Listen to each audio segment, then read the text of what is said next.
The crystalline throne room of the Zephyrian mothership fell silent as Queen Valestra's 6 eyes widened in disbelief. Her daughter, Princess Naz, stood proudly beside the human prisoner, her violet skin shimmering with defiance.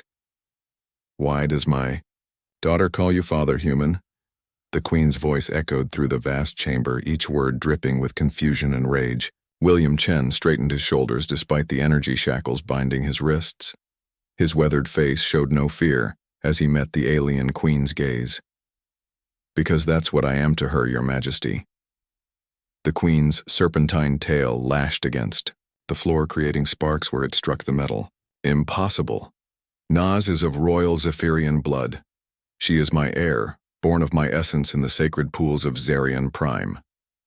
"Mama, please." Naz stepped forward, her young voice carrying surprising authority. At barely 16 standard years, she possessed the typical Zephyrian height of 7 feet, but her mannerisms were distinctly human. "Father William saved my life. He raised me when you couldn't." The Queen's memory banks whirred as she accessed files from 18 years ago.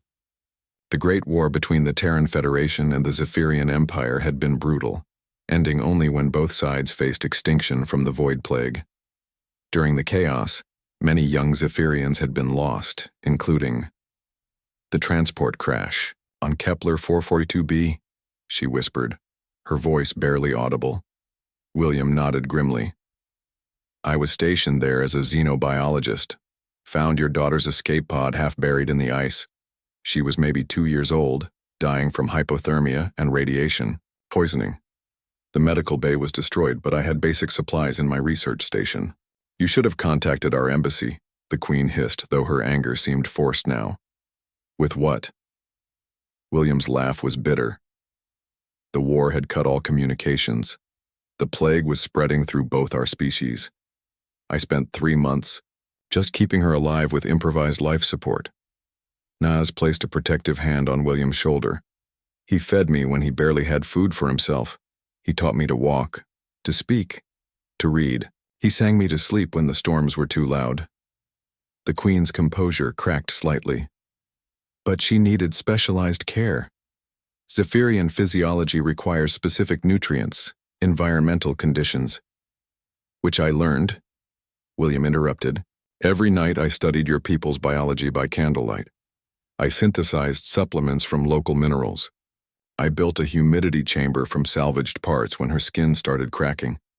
I failed more times than I succeeded, but I never stopped trying." "The language centers in her brain developed during human contact periods," the Queen observed, her scientific mind automatically analyzing the situation.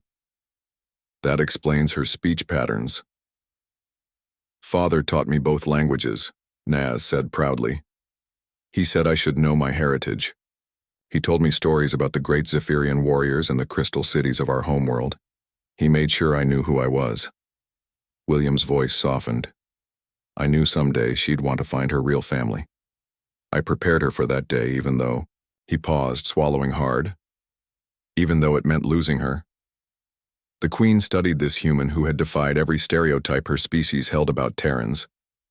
According to their intelligence, humans were violent, selfish, and incapable of true empathy toward other species. Yet here stood one who had sacrificed everything for a child not his own.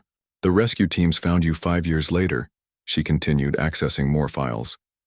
"By then she was my daughter in every way that mattered," William said. "The Federation wanted to use her as a diplomatic tool. I refused to hand her over.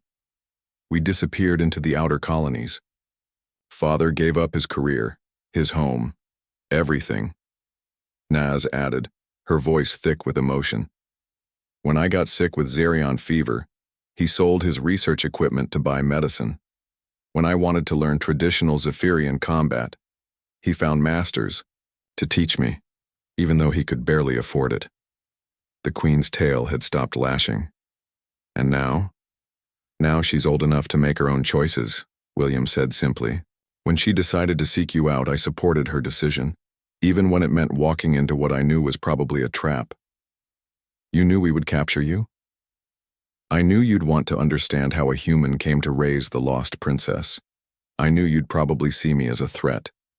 But I also knew Naz needed to meet her birth mother, to see where she came from.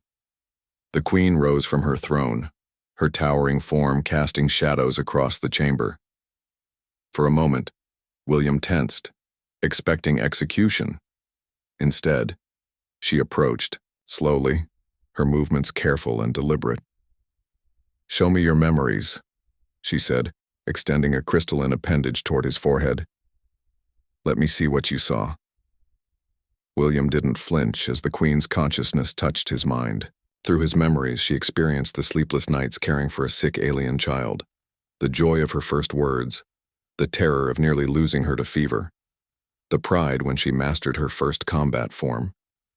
She saw a man who loved unconditionally, who sacrificed without expectation of reward. When the connection ended, the queen stepped back, her eyes glistening with an emotion William had never seen in a Zephyrian before. "Father," she said softly, the word strange in her alien tongue. "She calls you father because that is what you are. Biology creates offspring, but love creates family." The energy shackles dissolved from William's wrists. "William Chen of Terra," the queen proclaimed formally, "you have honored both our species. You are welcome in this court, and in my family, as long as you live." As father and daughter embraced, the queen realized that perhaps the greatest victory of the Great War hadn't been won by weapons or strategy, but by one human's capacity to love beyond the boundaries of species and blood. In that moment, the future of two species looked brighter than either had dared hope.